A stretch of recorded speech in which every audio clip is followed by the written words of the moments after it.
Hello everyone, मैं दुष्यंत सिंह एक बार फिर से आपके बीच उपस्थित हूँ एक नए टॉपिक के साथ में। हम बात कर रहे थे संघ की कार्यपालिका के बारे में और संघ की कार्यपालिका के अंतर्गत राष्ट्रपति के विषय में हम कंप्लीट अध्ययन कर चुके हैं। राष्ट्रपति के बाद में संघ की कार्यपालिका के अंतर्गत जो दूसरा प्रमुख स्थान आता है वो है उपराष्ट्रपति का। इस क्लास में हम बात करने वाले हैं उपराष्ट्रपति के बारे में और सबसे पहले हम एक नज़र डाल लेते हैं उपराष्ट्रपति से संबंधित जो प्रमुख अनुच्छेद पूछे जाते हैं उनके बारे में। इन्हें देखने के बाद में फिर क्रमिक रूप से हम बात करेंगे कि राष्ट्रपति पद के लिए अर्हता क्या होनी चाहिए, उसका निर्वाचन किस तरीके से होता है, शपथ की प्रक्रिया कैसी होती है, उसकी शक्तियां क्या होती हैं, उनके बारे में। ठीक है, तो सबसे पहले देखते हैं उपराष्ट्रपति से संबंधित जो प्रमुख अनुच्छेद हैं उनके बारे में। भारत के उपराष्ट्रपति का जो पद दिया गया है वो दिया गया है अनुच्छेद 63 में। इसके साथ साथ आप जानते हैं उपराष्ट्रपति राज्यसभा का पदेन सभापति होता है, राज्यसभा का पदेन सभापति होता है, ये अनुच्छेद 64 के अंतर्गत दिया गया है। वहीं राष्ट्रपति की अनुपस्थिति में कर्तव्यों का निर्वहन, जब राष्ट्रपति किसी कारणवश क्या हो जाता है, इस्तीफा दे देता है या उसकी असमय मृत्यु हो जाती है या फिर उन्हें बर्खास्त कर दिया जाता है महाभियोग प्रक्रिया के द्वारा, तो उस स्थिति में राष्ट्रपति के कर्तव्यों का निर्वहन उपराष्ट्रपति के द्वारा किया जाता है और ये प्रावधान भारतीय संविधान के अनुच्छेद 65 के अंतर्गत दिया गया है। वहीं अनुच्छेद 66 में दिया गया है उपराष्ट्रपति के चुनावी प्रावधान, उपराष्ट्रपति का चुनाव किस तरीके से होगा, ये प्रावधान अनुच्छेद 66 में दिए गए हैं। उपराष्ट्रपति के चुनाव के बारे में हम ये सभी बिंदु जो दे रखे हैं आपको, इन सभी के बारे में क्रमिक रूप से आगे अध्ययन करने वाले हैं। पहले एक नज़र अनुच्छेदों पर डाल लेते हैं। ठीक है, तो चुनाव के बारे में अभी कुछ ही क्षणों के बाद फिर दोबारा से चर्चा करेंगे। वहीं अनुच्छेद 67 में दिया गया है कार्यकाल, राष्ट्रपति का कार्यकाल कितना होता है। आप जानते हैं राष्ट्रपति का कार्यकाल उसके पद धारण की तिथि से लेकर के 5 वर्ष तक होता है। हालांकि वह इन 5 वर्षों से पहले कभी भी अपनी स्वेच्छा से अपना त्यागपत्र दे सकता है, लेकिन जो कार्यकाल दिया गया है भारतीय संविधान के अंतर्गत भारत के उपराष्ट्रपति का, वो यही दिया गया है कि वो जिस दिन से पद भार ग्रहण करेगा उसी दिन से 5 वर्ष तक उसका कार्यकाल माना जाएगा। अनुच्छेद 69 में उपराष्ट्रपति की शपथ के बारे में बताया गया है। 70 में दिया गया है अन्य आकस्मिकताओं में राष्ट्रपति के कर्तव्यों का निर्वहन। आपने देखा यहाँ पर भी कर्तव्यों का निर्वहन के बारे में बताया जा रहा है और अनुच्छेद 65 में भी राष्ट्रपति की अनुपस्थिति में कर्तव्यों के निर्वहन के बारे में बताया जा रहा है। ये दोनों सिचुएशंस अलग अलग हैं। अनुच्छेद 65 में राष्ट्रपति की अनुपस्थिति में उसके कर्तव्यों का निर्वहन उपराष्ट्रपति कब करता है, जब राष्ट्रपति की मृत्यु हो जाती है, वो उसे बर्खास्त कर दिया जाता है या फिर वो अपना त्याग पत्र देता है। इन कंडीशन में राष्ट्रपति के स्थान पर उपराष्ट्रपति उसका पदभार ग्रहण करता है। लेकिन वहीं अनुच्छेद 70 में अन्य आकस्मिकताएं कौन कौन सी होती हैं कि उपर्युक्त जो 3 कारण मैंने बताए थे उनके अलावा कोई कारण होता है, जैसे मान लीजिए कि राष्ट्रपति का स्वास्थ्य खराब चल रहा है, राष्ट्रपति का स्वास्थ्य खराब चल रहा है, तो उस स्थिति में वो अपने पद को ग्रहण करने की कंडीशन में नहीं है, अपने कार्यभार को संभालने की कंडीशन में नहीं है, तो ऐसी स्थिति में उपराष्ट्रपति राष्ट्रपति के कर्तव्यों का निर्वहन करेगा और ये प्रावधान भारतीय संविधान के अनुच्छेद 70 के अंतर्गत दिया गया है। 71 में क्या दिया गया है, 71 अनुच्छेद कहता है कि उपराष्ट्रपति के चुनाव संबंधी या उनसे जुड़े जितने भी मामले हैं उसका जो है निर्धारण करेगा सर्वोच्च न्यायालय। यानी अनुच्छेद 71 में उपराष्ट्रपति के चुनाव से संबंधित मामले बताए गए हैं, किन किन परिस्थितियों में या कैसी सिचुएशंस में उपराष्ट्रपति के चुनाव संबंधी मामलों का निस्तारण कौन करेगा, सुप्रीम कोर्ट करेगा। इन सभी के बारे में प्रावधान अनुच्छेद 71 में दिए गए हैं। अब आते हैं उपराष्ट्रपति के बारे में एक बिंदुवार अध्ययन करने की तरफ। ठीक है, तो उपराष्ट्रपति, सबसे पहले ये जानते हैं कि जो उपराष्ट्रपति हमारे देश का जो उपराष्ट्रपति होता है वो किसके समकक्ष माना जाता है। भारत के उपराष्ट्रपति का पद अमेरिका के उपराष्ट्रपति की तरह ही होता है। जैसे भारत में जो उपराष्ट्रपति होता है, राज्यसभा हमारे यहाँ का उच्च सदन होता है, राज्यसभा हमारा उच्च सदन है और उच्च सदन का क्या होता है, वो पदेन सभापति होता है। इसी तरीके से अमेरिका का राष्ट्रपति भी अपने जो उच्च सदन होती है, सीनेट होती है उसका क्या होता है, सभापति माना जाता है। ठीक है, तो उपराष्ट्रपति का जो पद लिया गया है वो कहाँ से लिया गया है, अमेरिकी संविधान से। यहाँ से प्रश्न अक्सर पूछा जाता है कि भारत के उपराष्ट्रपति का पद कहाँ से लिया गया है, तो भारत के उपराष्ट्रपति का पद अमेरिका के संविधान से लिया गया है। वहीं ये अगर क्रम में देखा जाए, एक वरीयता क्रम को देखा जाए, तो सबसे ऊपर होता है राष्ट्रपति और राष्ट्रपति के बाद जो दूसरा सर्वोच्च पद होता है, दूसरा सबसे महत्वपूर्ण पद होता है वो उपराष्ट्रपति का ही होता है। तो उपराष्ट्रपति का जो पद है वो है दूसरा सबसे सर्वोच्च पद। अर्हता के बारे में बात करें कि राष्ट्रपति कौन व्यक्ति बन सकता है, तो सबसे पहली अर्हता होती है कि वह व्यक्ति जो कम से कम 35 वर्ष की आयु पूर्ण कर चुका हो, अर्थात उसकी न्यूनतम आयु 35 वर्ष हो, वह राष्ट्रपति के लिए उम्मीदवारी दे सकता है। इसके साथ साथ उसे भारत का नागरिक होना चाहिए। ये तो कॉमन सी चीज़ें हैं, आप तो जानते हैं कि इंग्लैंड के किसी व्यक्ति को भारत का राष्ट्रपति तो बनाया नहीं जाएगा, ठीक है, तो भारत का नागरिक होना चाहिए। इसके साथ साथ राज्यसभा का सदस्य बनने की योग्यता होनी चाहिए उसमें, ठीक है, वह राज्यसभा का सदस्य बनने की योग्यता रखता हो। इसके साथ साथ केंद्र एवं राज्य सरकार में किसी भी लाभ के पद पर नहीं हो। लाभ के पद कौन कौन से होते हैं मैं आपको पूर्व में बता चुका हूं, ठीक है, किसी भी राज्य का राज्यपाल, किसी भी देश का राष्ट्रपति, प्रधानमंत्री, ये लाभ के पद नहीं माने जाते हैं। इन्हें छोड़ करके केंद्र या राज्य सरकार में वो किसी भी लाभ के पद पर कार्यरत नहीं होना चाहिए।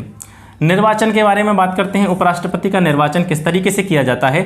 जिस प्रकार से आपने पढ़ा था कि राष्ट्रपति के निर्वाचन में 50 प्रस्तावक और 50 अनुमोदक होते हैं। राष्ट्रपति के लिए जो भी व्यक्ति उम्मीदवारी दिखाता है अपनी, उसके नाम के लिए 50 व्यक्ति उसके प्रस्तावक होने चाहिए, 50 व्यक्तियों के द्वारा उसे अनुमोदित किया जाना चाहिए। और वहीं उपराष्ट्रपति के चुनाव की बात करें तो यहाँ नामांकन के लिए 20 प्रस्तावक और 20 अनुमोदक, ठीक है। राष्ट्रपति में 50-50 होते हैं और उपराष्ट्रपति में 20 प्रस्तावक और 20 अनुमोदक होते हैं। वहीं इसकी जो प्रणाली है, निर्वाचन की प्रणाली है, वो बिल्कुल राष्ट्रपति के समान होती है। राष्ट्रपति का चुनाव किस पद्धति के आधार पर किया जाता है? एकल संक्रमणीय गुप्त मतदान के द्वारा, ठीक है, आनुपातिक प्रतिनिधित्व के द्वारा, एकल संक्रमणीय गुप्त मतदान के द्वारा जो है राष्ट्रपति का निर्वाचन किया जाता है। और उसी तरीके से उपराष्ट्रपति का निर्वाचन किया जाता है। अर्थात दोनों की जो निर्वाचन प्रणाली है वो कैसी है? एक जैसी है।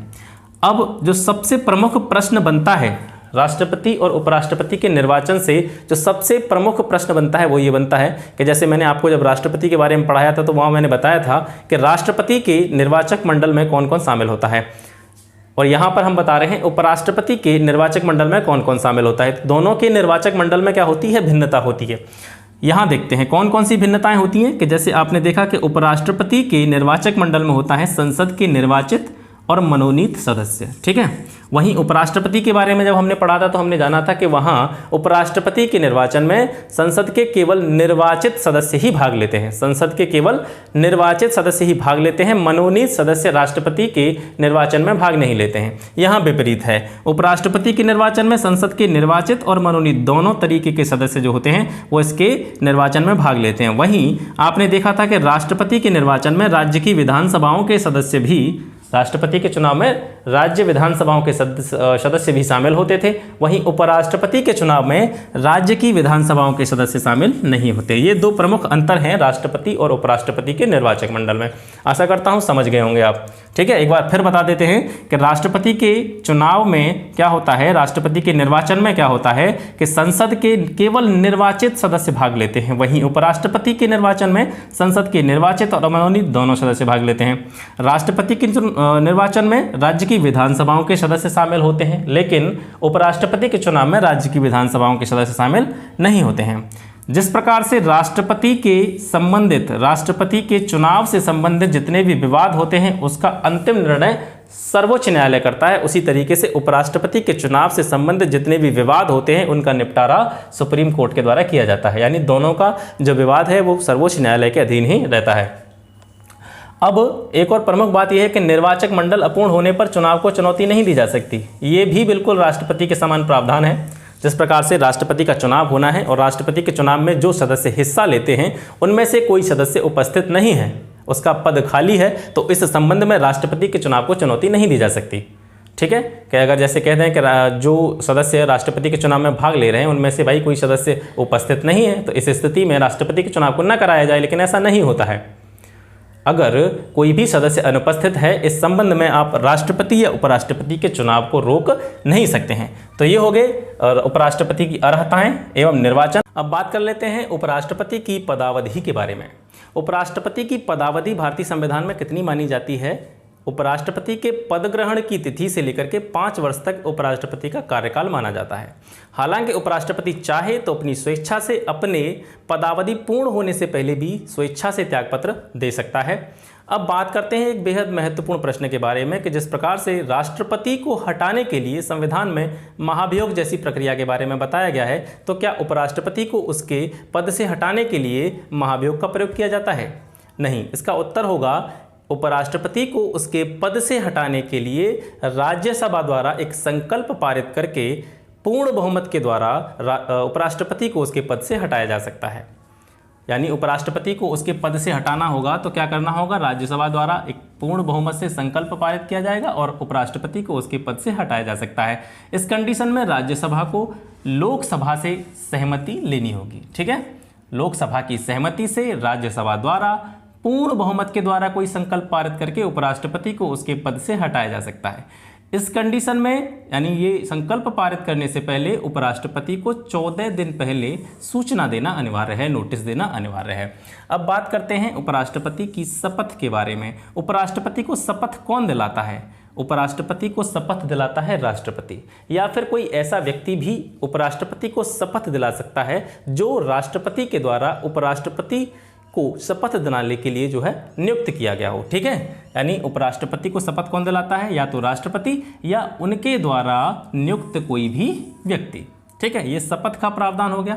अब बात करते हैं पद रिक्तता के संबंध में। उपराष्ट्रपति का पद जो होता है वो किस किस कंडीशन में रिक्त हो सकता है? या तो उनका कार्यकाल समाप्त हो जाए, ठीक है, या फिर वो स्वेच्छा से त्यागपत्र दे दें, या उन्हें ये ऊपर वाली मैंने जो प्रक्रिया बताई है राज्यसभा द्वारा संकल्प पारित करके उन्हें बर्खास्त कर दिया जाता है, या फिर उनकी मृत्यु हो जाती है, या फिर उनके निर्वाचन को सर्वोच्च न्यायालय के द्वारा अवैध घोषित कर दिया जाता है। इन कंडीशंस में उपराष्ट्रपति का पद क्या हो जाएगा?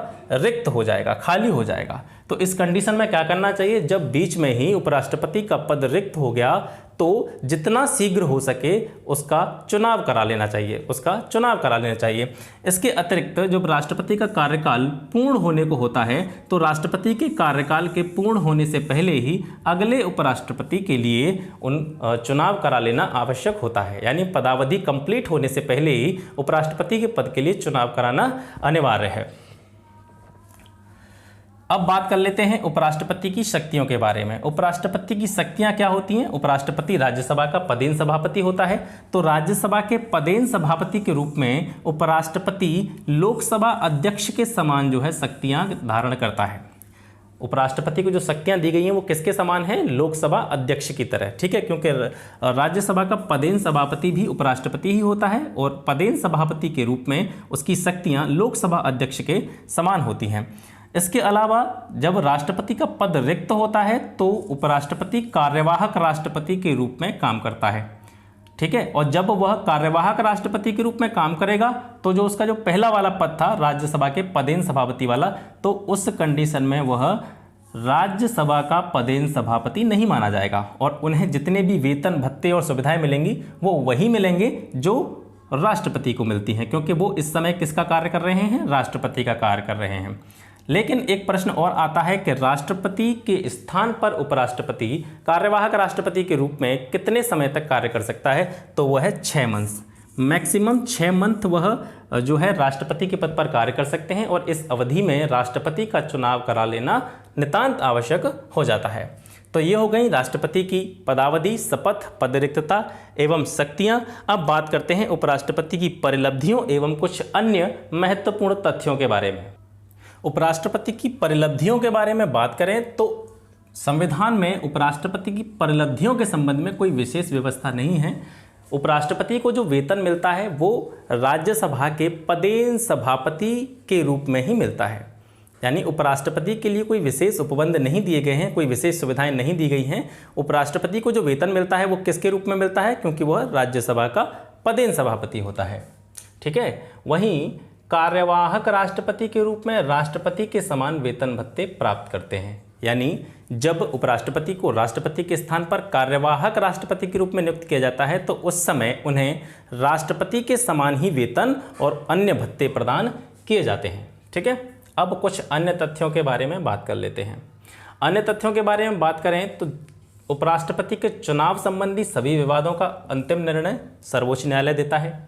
निर्वाचक मंडल अगर अपूर्ण है, हालांकि मैं इसके बारे में आपको पूर्व में बता चुका हूं, लेकिन मैंने कुछ महत्वपूर्ण तथ्यों को एक अलग कैटेगरी में रखा है। ठीक है, तो अगर उपराष्ट्रपति के चुनाव के लिए निर्वाचक मंडल अपूर्ण है, कोई सदस्य उपस्थित नहीं है, तो इस संबंध में राष्ट्रपति का चुनाव रोका नहीं जा सकता, उपराष्ट्रपति का चुनाव रोका नहीं जा सकता। ठीक है, अगर उपराष्ट्रपति का निर्वाचन अवैध घोषित हो गया, मान लीजिए उपराष्ट्रपति का जो निर्वाचन है वो गलत तरीके से हुआ था, सर्वोच्च न्यायालय ने उसे अवैध घोषित कर दिया, तो उस निर्वाचन को अवैध घोषित होने से पहले उपराष्ट्रपति के पद पर कार्य करते हुए उसने जितने भी कार्य किए होंगे वो सभी प्रभावी बने रहेंगे, उन्हें अवैध घोषित नहीं किया जा सकता। ठीक है, निर्वाचन अवैध घोषित होने पर पूर्व में उनके द्वारा किए गए सभी कार्य अवैध घोषित नहीं किए जाएंगे, वो सभी प्रभावी ही रहेंगे। इसके अलावा एक और प्रमुख तथ्य आता है, आप जानते हैं भारत के उपराष्ट्रपति का पद अमेरिका के संविधान से लिया गया है। अमेरिका के उपराष्ट्रपति की तरह ही भारत का उपराष्ट्रपति होता है। तो अमेरिका में जब राष्ट्रपति का पद रिक्त हो जाता है तो उस कंडीशन में क्या होता है, जैसे भारत में राष्ट्रपति का पद रिक्त हो गया, उस संबंध में उपराष्ट्रपति राष्ट्रपति के स्थान पर कार्यवाहक राष्ट्रपति के रूप में कार्य करता है और इसकी मैक्सिमम अवधि 6 मंथ्स मानी गई है। वहीं अमेरिका में जब राष्ट्रपति का पद रिक्त हो जाएगा तो शेष कार्यकाल तक जो उपराष्ट्रपति होगा वही राष्ट्रपति के रूप में कार्य करता रहता है, उसके लिए पुनः चुनाव की व्यवस्था नहीं दी गई है। तो ये हो गया आज उपराष्ट्रपति के बारे में संपूर्ण अध्ययन, समग्र